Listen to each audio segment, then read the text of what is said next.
the best performing sellers are problem solvers. The best performing customer reps are problem solvers. The best performing software engineers are problem solvers. The best performing product managers are problem solvers. And it just so happens that problem solving is the biggest skill gap that we see in organizations. So the most important driver of your growth is problem solving.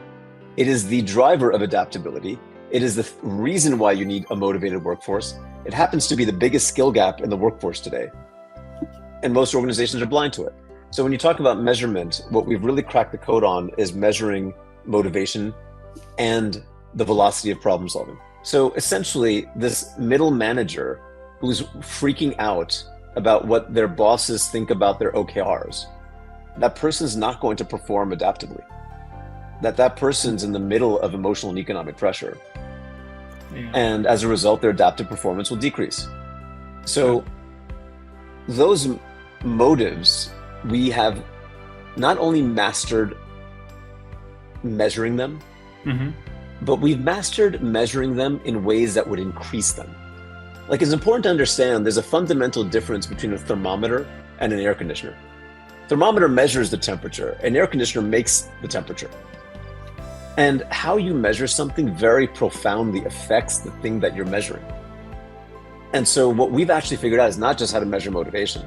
What we figured out is how the instrument of measurement actually increases motivation. Yeah. It's the air conditioner, it's not the thermometer. That's what's mind-blowingly awesome about this technology. Hello and welcome to the All Out Coach podcast. My name is Tim Mikhelishvili. I'm your host, also CEO and co-founder of Amadev Pharma, where just like we do on the show, we merge sportsmanship with scientific thinking and bring it to life and business. Also, we're launching a new software platform that is designed to improve and transform both the patient or customer experience and the employee experience in third quarter. So make sure to follow the All Out Coach podcast and also go to our website, amadevpharma.com. Today's episode is a long-awaited discussion with a leader who's been a protagonist and an inspiration of previous episodes, Neel Doshi. He's one of the brightest minds in organizational change research. And so make sure to stay tuned, listen, and watch this episode because you're in for a treat as we talk about what motivates performance. A little bit about Neel Doshi. He is the co-founder and CEO of Vega Factor. Also, New York Times and Wall Street best-selling author of Primed to Perform. He has been a multiple times award-winning founder of various tech companies and startups, including Genesant. He's an avid photographer, I might add, and it's truly a pleasure and an honor to host him on the show for the first time. Neel, welcome to the show. Tim, thank you for having me. Really appreciate being here. Tell me what led you to study human performance and go over some of the highlights and moments in your career. It's a long story, but I'll try to make it short. So when I entered the workforce, it was the late 90s. And I entered as a software engineer at a very large financial institution. And at the time, this was when the internet was starting to come online, and the giant banks were a real opportunity to build cool tech, like global institutions using the internet in high volume transactions that could never fail. Really interesting opportunities as an engineer. So joined a big bank, and within a few months, I hated my job. Like, I hated it. And the funny thing is, I couldn't tell you why. My leaders were the nicest people, like really good people. We had ping pong tables. We had the foosball table. We had a nice espresso machine. As engineers, we were lavished. Like, we had a lot of perks. I would buy new equipment like every other month. No one checked my expenses. So we had the perks. I had really wonderful, sweet leaders. And yet I didn't really like my job. And for a couple of years, I felt like I was just phoning it in. The thing that was really tough for me is at the time, I thought it was me. I thought maybe I'm not cut out for work. Now, what a depressing thought. Like, you're in your early 20s now. It's your first real job. You just came out of college and you're thinking, I got another at least 40 years of this ahead of me, and maybe I'm not cut out for it. And eventually I quit to start a company. And in the tailing days of my time as a software engineer, I worked 3 hours a day. I mean, I was phoning it in. I was quiet quitting before that was cool. And I left to start this company where immediately I'm working 14 hours a day, 7 days a week, and loving every minute of it. And so I realized it couldn't have been me. I didn't have time to change. It was one day to the next. So I realized it had to be something else, something outside of me. And at the time, I had this startup, blank sheet of paper. I could do whatever I wanted. And so I tried my best to create a high-performing culture where people were motivated, like people were actually driving their work well. And even with a blank sheet of paper, the best I could do was just mediocre. And so you're an engineer now. I'm an engineer. I tried to build this machine, this company, this organization. I tried to get certain performance characteristics out of my machine. It didn't do that. And so as an engineer, you conclude that you didn't understand the science. You know, if you're building a machine that doesn't perform as you expected, as an engineer, you'd say, I don't think I understood the root science well enough. And so I set out to understand, well, what is the root science of performance? Yeah. And at the time, there really wasn't any.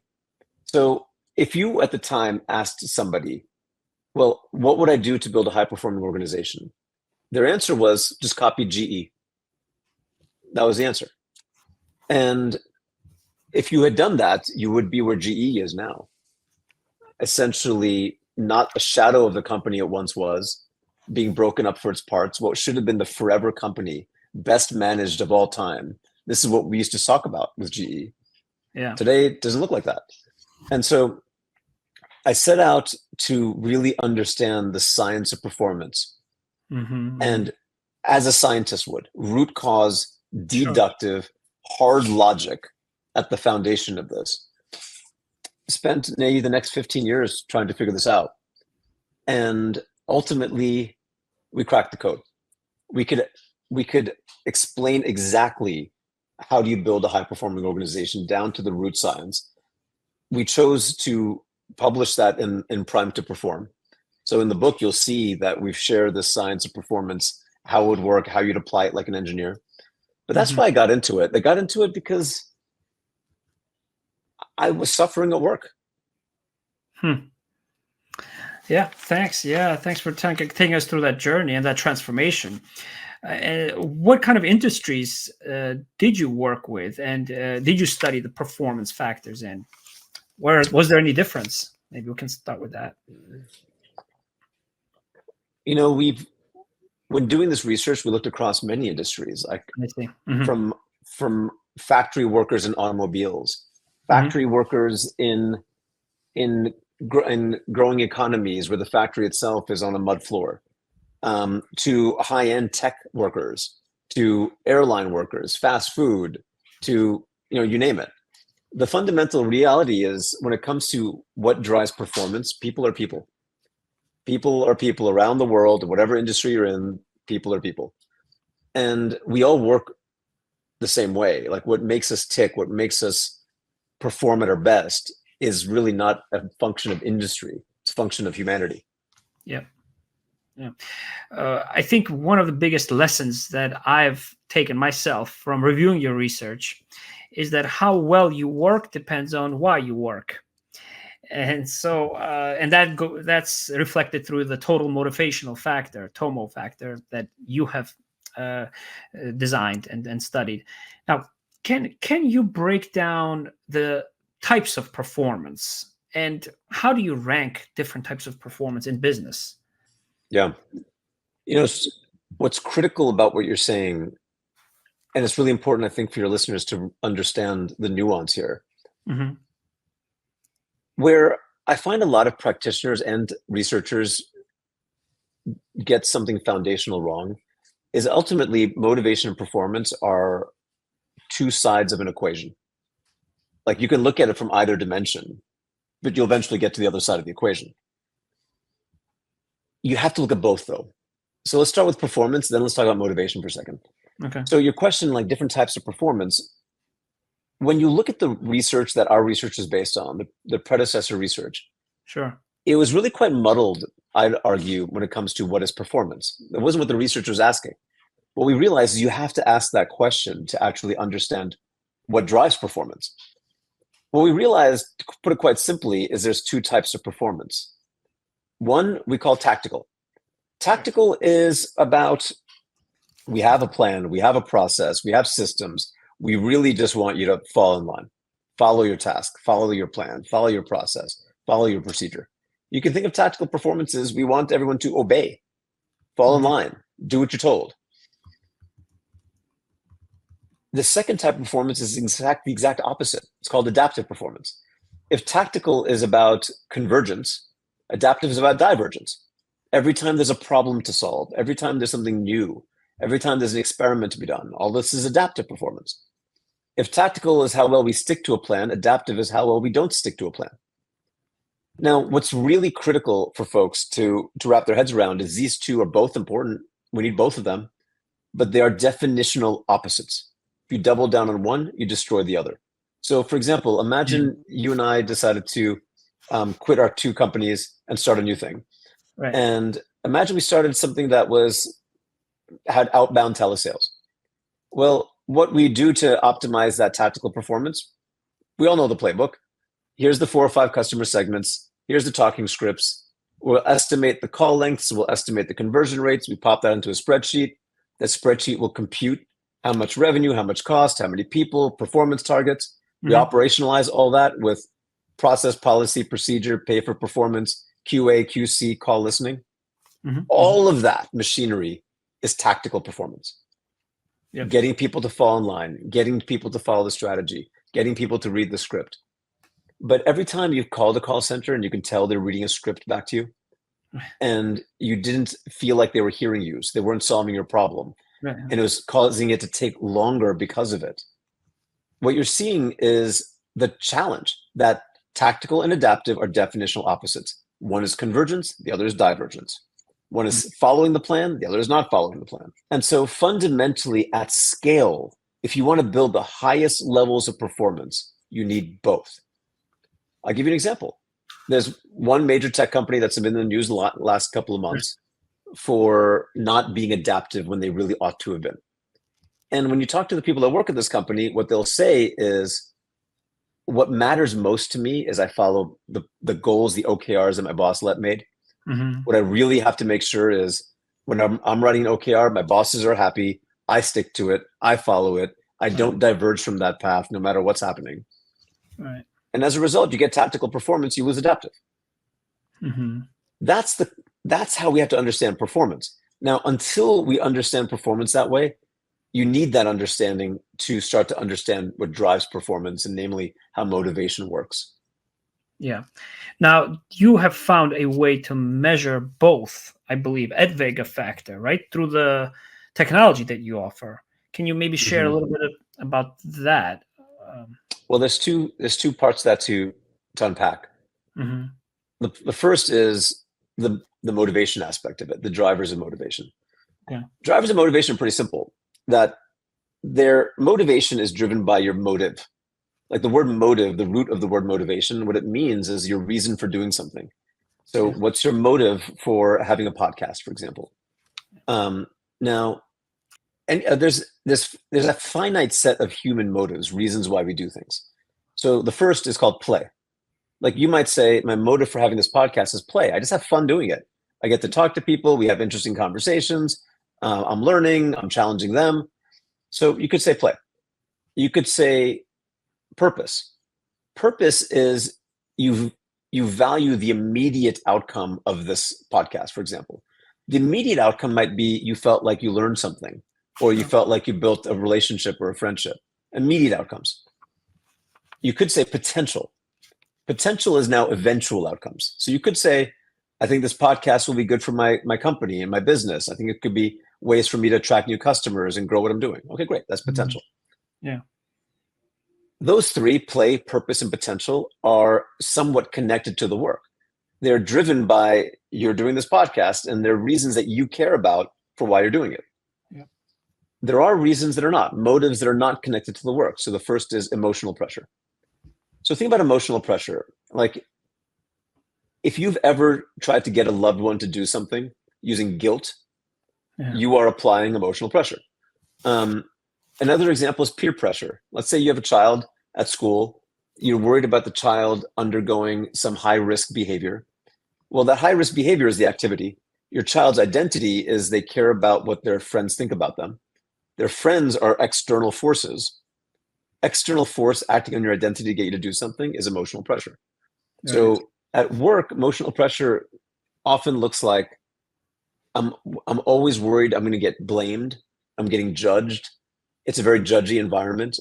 I have to look good to my leaders. I have to look good to my colleagues. Essentially, how I look to others is what really matters. All of that is emotional pressure at work. The next is economic pressure. Economic pressure is probably the most nuanced and complex of the motives to understand. But what it really means is coercion.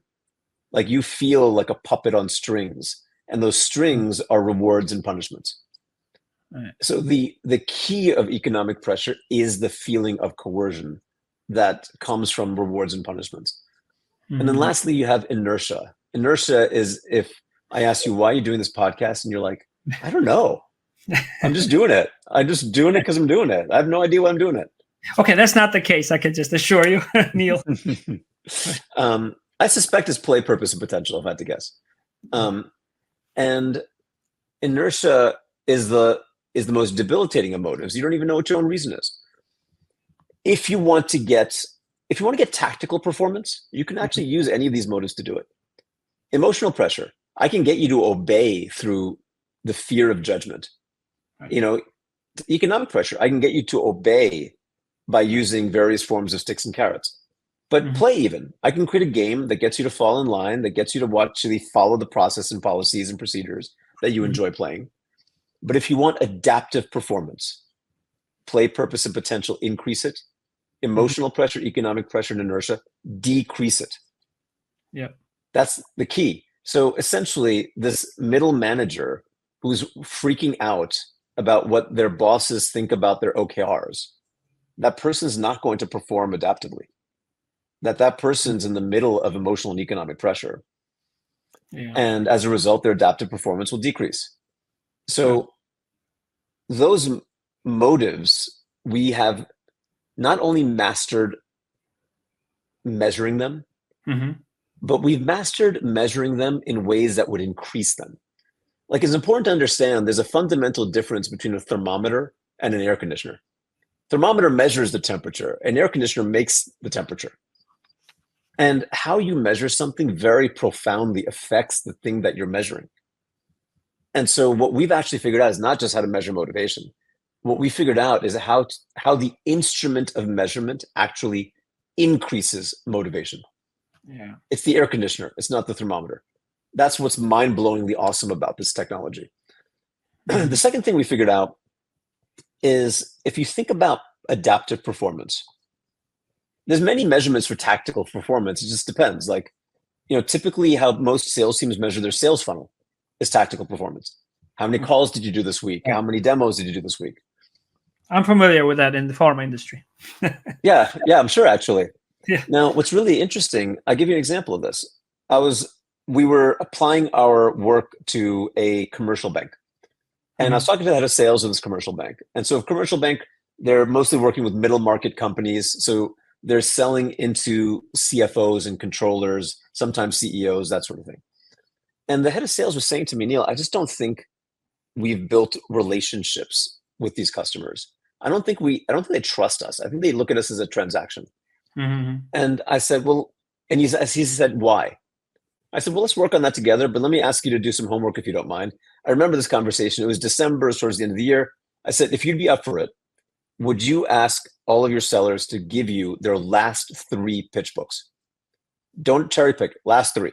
And then over the holidays, just peruse them. And as you peruse them, I want you to ask yourself, do you see any interesting ideas? That's it. One question. Do you see any interesting ideas? Right. So we met again in January. He says, Neel, I did it. Not a single one. They were all just rote, off the shelf, selling the catalog, no thought process, no solutions. We don't understand our clients' problems because fundamentally, consultative selling, as an example, solution selling, building trust-based relationships, solving software development problems. These are all acts of problem solving. You call a call center rep, and you don't want them to read the script. You want them to solve your problem. Yeah. It's an act of problem solving. And so fundamentally, when you really understand adaptive performance, they are various forms of acts of problem solving. And what we have measured, what Factor.AI can measure, is the velocity of your problem solving. Okay. And so, for example, the sales team would not have had this issue if they were using Factor, because they would see whether or not the problem solving velocity is trending up, trending down, which team is at high, which team is at low. And they'd start to realize the best performing sellers are problem solvers. The best performing customer reps are problem solvers. The best performing software engineers are problem solvers. The best performing product managers are problem solvers. And it just so happens that problem solving is the biggest skill gap that we see in organizations. So the most important driver of your growth is problem solving. It is the driver of adaptability. It is the reason why you need a motivated workforce. It happens to be the biggest skill gap in the workforce today. And most organizations are blind to it. So when you talk about measurement, what we've really cracked the code on is measuring motivation and the velocity of problem solving. Yeah, thank you. Thank you for that explanation.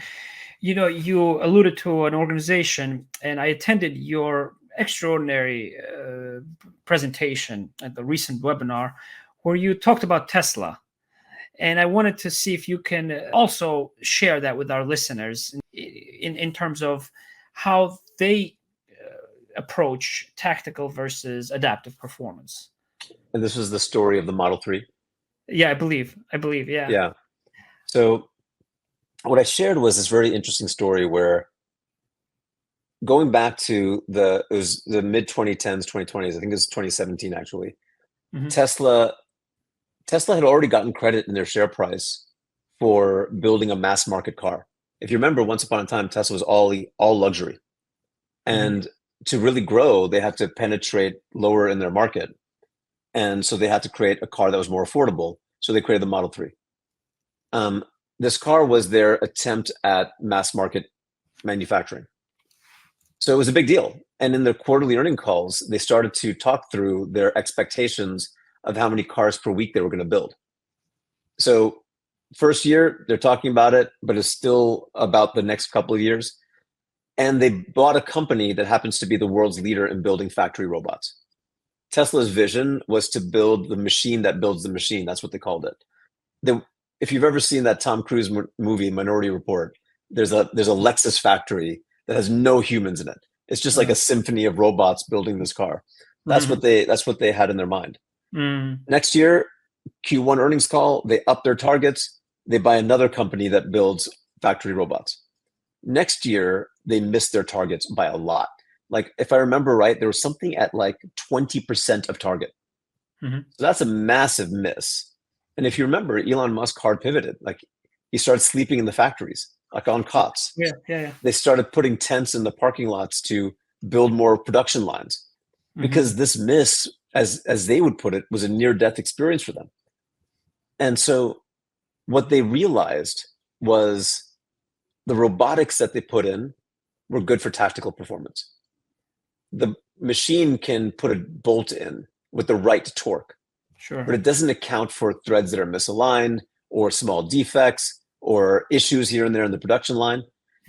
And by stripping out all of the humans, they stripped out all of the adaptive performance, and actual throughput plummeted. And so what they had to do is they had to actually put the humans back in. Elon Musk even tweets it out. He says in his tweet, quote, "Excessive automation at Tesla was a mistake. To be precise, my mistake. Humans are underrated." And what the hard-earned lesson was, performance needs tactical and adaptive. You have one without the other, you will underperform. There's just no doubt about it. Yeah. Thanks for conveying that point so clearly. Let's talk a little bit about measuring performance versus social impact as well, which is now something that a lot of the modern companies are asked for and demanding also? If what we're talking about specifically is not public relations, if we're not talking about customer sentiment, because that's not what my area of expertise and discipline is. Okay. If what we're talking about explicitly is performance motivation, Yeah. social impact isn't a particularly big driver. I know that's shocking to hear for many companies. Like, that's a shocking message. But I'll give you a few just mental models, like ways of thinking that will help you see that this has to be true. Okay. So thing number one, I think about my first experience, software engineer, big bank. Big banks are amazing givers of philanthropy. They pour a lot into social causes. It didn't do anything for my motivation in my job. Right. Good. Yeah. And I think if people think about that for a moment, they'll realize they've experienced the same thing. I'll give you another example.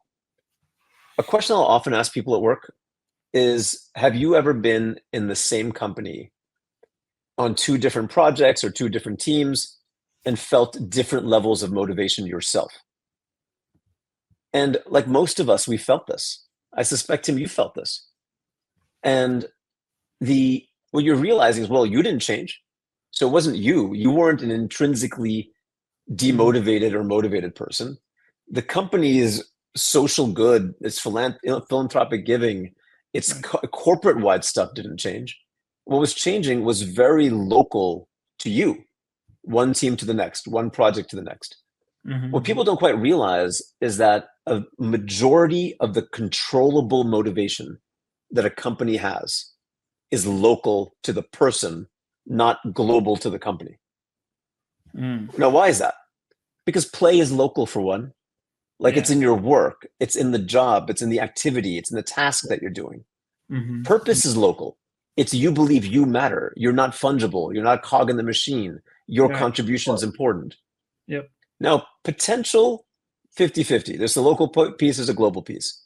Emotional pressure, 50-50. There's a local piece, but there are global pieces. Like, if you can put in high pressure performance management systems that are globally controlled. Economic pressure, also 50-50, inertia 50-50. So if 4 out of 5 motives are 50-50, but 4 out of 6 motives are 50-50, but 2 out of 6 are pretty much entirely local. Well, the majority of controllable motivation is therefore local. It's on your team. It's in the work that you do. I was talking to the head of M&A at a big tech company, and he says, Neel, one of my stars, like my best person, just quit, and I'm really just depressed. And I said, well, why do you think she quit? He says, well, she got a bigger offer somewhere else. I said, that's not why she quit.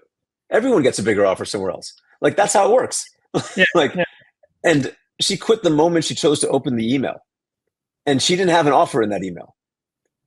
Like, she just saw an email and she decided, unlike the 500 days before where she ignored that email, that day she decided to open it. That's the day you lost her. And what I said to him is, almost certainly you lost her because she was bored and she didn't feel like she was having impact. And he looks at me, he takes a step back. He's silent. He's silent for like maybe a good 15 seconds. He's leaning back in his chair, he's looking up, and he looks at me again. He says, Neel, you're 100% right. Because he was going through he's going through 2 years of interaction, correspondence, and things that she was saying, and he never picked up on obvious cues. She was bored and she didn't feel like she was making a difference. And so 2 years of that, she opened her email. And of course they gave her a bigger offer, because that's what you always get when somebody tries to poach you. But he lost her way before that. And so the real thing about social impact, you know what? It's good for your customers. It'll help with potential motive, might help with your brand. Maybe you get some innovation out of it. It is not the driver of performance motivation. Okay. Great. Yeah. So some of your comments now made me think about, yes, performance and motivation is local.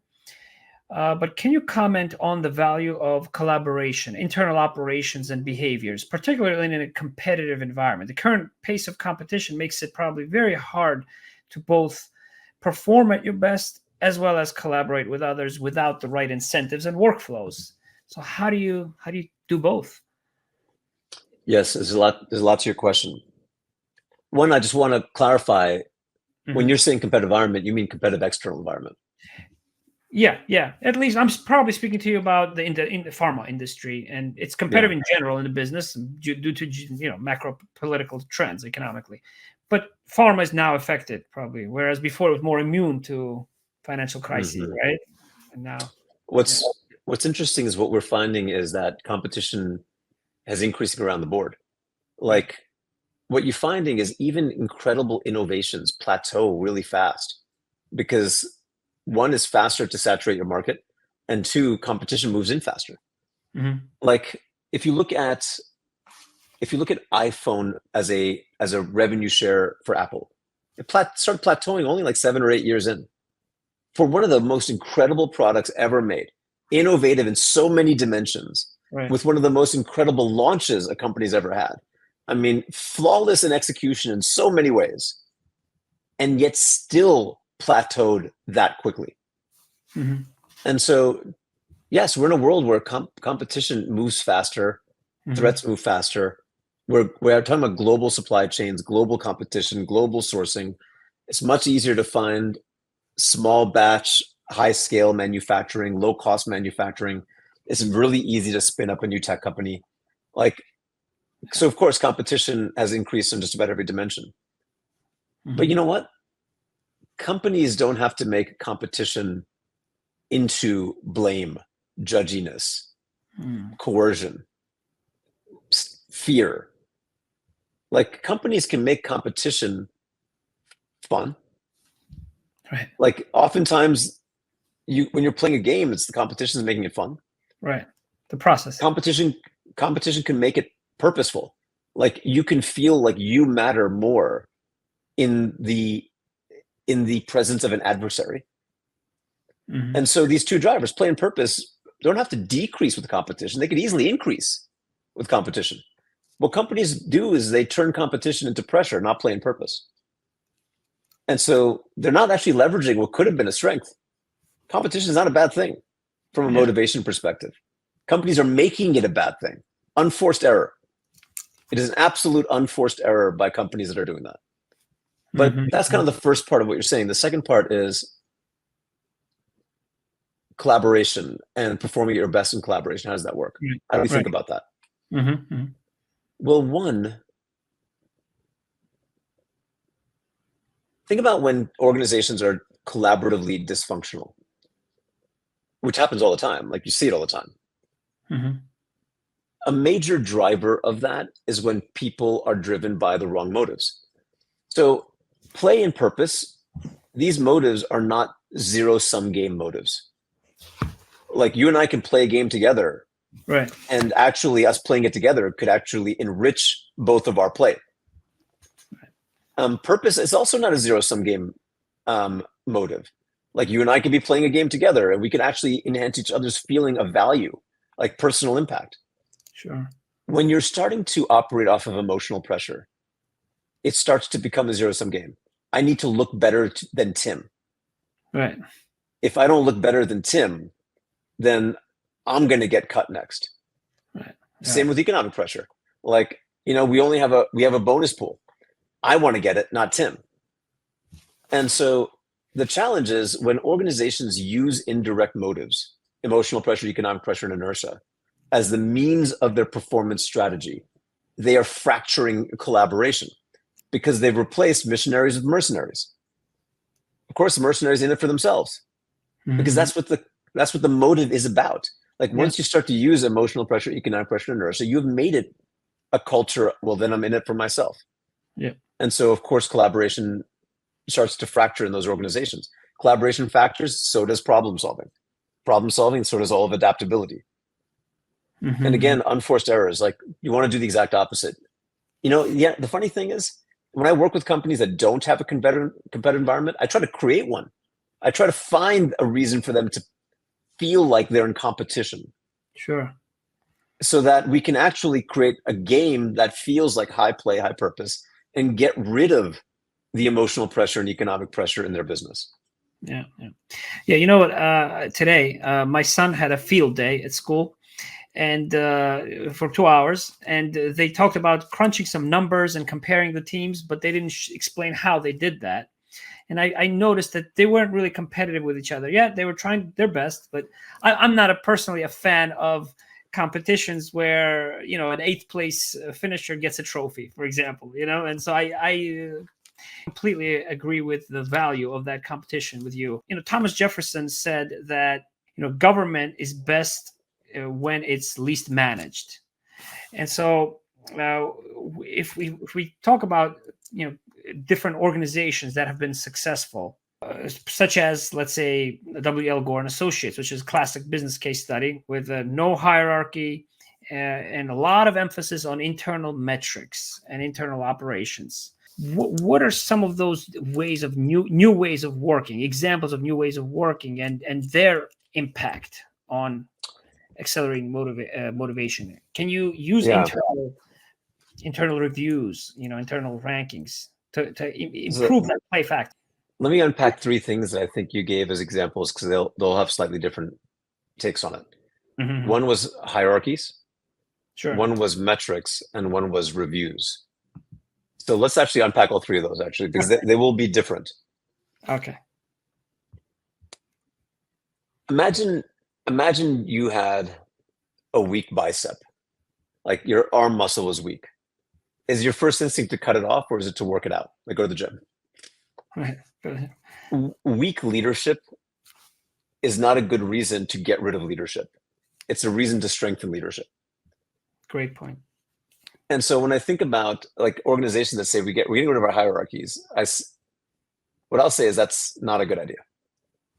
Because at the end of the day, there's a purpose to having someone who has a different vantage point, who can coach, who can help skill build, who can bring integrative problem solving when teams usually have like deep problem solving. There's a real role for leadership that's not judging people, that's not blaming people. What I generally see when organizations say, Neel, I want to get rid of my leaders, I want to get rid of hierarchy. Well, the root reasons why is those leaders were unskilled. Their roles were made to be judgy, blamey, demotivating. And those were problems that were better solved through shifting some of the systems of your company, skill building the leaders, not getting rid of them. Like, take them to the gym, don't get rid of them. Yeah. Because teams do need coaching. They need that kind of like pull them up out of the weeds, see the forest, help guide their ideation, help guide their problem solving, bring the horizontal thinking in. Like these are all needs that are actually quite important. So one, I wouldn't recommend getting rid of leadership. I'd recommend developing leaders. And when I look at most organizations, one of the things that our firm is oversubscribed on is problem solving training. We'll do problem solving training at top to bottom, from CEOs all the way down to individual contributors. It's the number one thing that, when it comes to training programs, is the number one things companies ask for us. Sure. And the reason why they ask that of us is they realize that if the whole organization has a common language, technique, approach to solving problems, many of the issues of leadership start to get less problematic. Okay. So on hierarchy, that's kind of what we would say. Don't cut off your arm, just go to the gym. Okay. In terms of metrics, it's a similar problem. Is a game not more fun because there's a scoreboard? Sure is. Yeah. It sure is, right? It sure is. It sounds like you have young kids. Do you ever watch Bluey?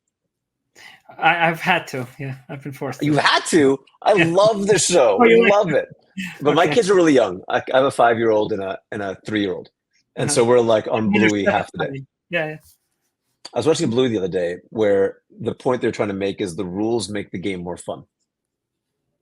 And that's entirely true. The rules make the game more fun.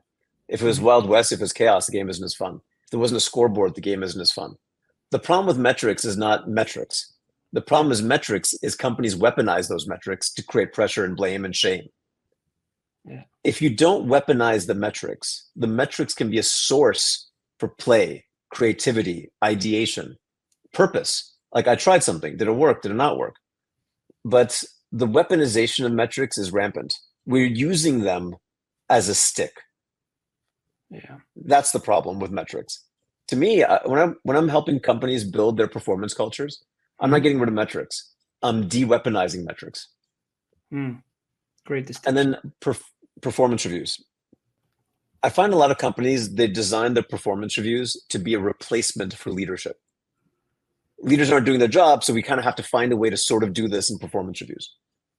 The problem is that I'll give you just a very simple example. Imagine you and I formed a small firm. Maybe we had 3 or 4 partners. Maybe it's a services firm, like maybe we're accountants or lawyers or consultants, something like that. So we have like 4 or 5 partners.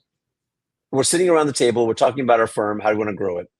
And let's say we decide we want to explore a new segment that we want to grow into. And we say, hey, Tim, would you mind being the one that goes into this risky new segment? Well, now let's say it's not working as well as we wanted to, or it's taking a lot longer. We're not blaming you, because we as a group of partners decided on how we wanted to manage risk. Yeah. What ends up happening in this typical performance review system is we are blaming you. Yeah. And as a result of that, you are not managing risk as a company anymore. You are making a company risk averse. And so what we recommend is not having essentially the blame employee performance review. What we recommend is strict cadences. So here's what we find to be the best model. 1, every quarter, every team should do 3 things. First, we call it a goal check. It's, as a team, call your shots. Like, where do you think you want to go? This isn't a high pressure OKR system. This isn't, I'm doing this to make my managers happy. It's actually prioritizing the problems we want to solve. So a well-scripted goal check. The second is a health check. So every quarter, every team measures its own motivation, takes steps on how to improve its own motivation, because motivation has to be managed locally, not centrally, for reasons we discussed earlier. Sure. The third is every leader with every colleague should do a skill check. Skill check is focused on helping each colleague choose skills to grow and learn, find on-the-job opportunities to practice them, essentially build an apprenticeship culture. Okay, so that's kind of the first leg of the stool, the quarterly rhythm. You do the quarterly rhythm well, and leaders coach those rhythms as they're doing them. You don't blame teams for performance issues. Like, we're taking it all together. Sure. Like, a good coach isn't blaming the team for losing a game. Yeah. A good coach is right there with them. And so these quarterlies are about getting the coach into the game. The second leg of the stool are weeklies. There's 2 rhythms that really matter weekly: prioritization and problem solving. Teams are usually bad at this. This is why problem solving training is our most subscribed to training program, because teams are not particularly good at it. They've never been trained on it before. But every week, prioritization, problem solving. Then annually, when you do the performance review, you're doing it skill-based. And all you're doing is checking to see what velocity or progress is Tim making on his skill growth. You're not managing team performance through individual performance reviews. That's the key. Like, a lot of companies are trying to manage team performance through individual performance reviews. They're blaming the individual for team performance. You manage team performance as a team, and you do it weekly and quarterly, and you do it with aggressively. You're not hands off. You're not, like, what kind of coach is hands off? Yeah. And so if you get the weeklies and the quarterlies where it's coach and team aggressively managing team performance, no blame, no shame, but aggressively managing team performance. You don't manage team performance in annual performance reviews. You manage the individual. The thing that isolates the individual from the team is skill. And so if you really want to isolate the individual in a meritocratic way, it is entirely skill. And so the annual review should be a skill-based annual review. I think we can have a conversation for another hour or 2, because, look, I believe that we are able to not just use sports analogies, but embed them into the everyday fabric of our operations internally. And as a result, both perform better, collaborate, and be more engaged at work. And that's what my mission is at Amadev Pharma. And it sounds like we have a common mission. And I'm glad that to see that some of these types of approaches, an emphasis on problem solving, teamwork, and using a more scientific approach to measuring both team performance and individual performance can improve motivation, improve performance, and ultimately turn these performance reviews into personal records or team records, right? In a sports analogy. Neel, I want to ask you for a final message that you have in how you're stretching yourself and lifting others, which is the motto of this podcast, in your current or next project. Yeah, absolutely, Tim. There's one thing I'd leave you with your listeners with.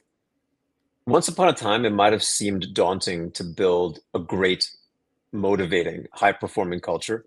Mm-hmm. At this point, it's no longer daunting. It's turnkey. It's easy to do. Like, it's just a matter of putting the pieces into place. So if you're starting this journey, you're like, oh, I don't know, I've got big things to work on this year. Motivation, culture, we can kick that off till like next year or the year after. Don't. We've gotten to the point where it's science. The engineering has actually become easy. Mm-hmm. Don't wait. It's now. Great. Thank you, Neel, very much. And I invite you again to this podcast, as well as our Innovation Olympics event that we hold every year in pharma. It's an industry first event in October. So I hope to see you there as well. Thank you very much. Thank you, for your time, Tim. Neel. Thank you. Appreciate it. Thank you.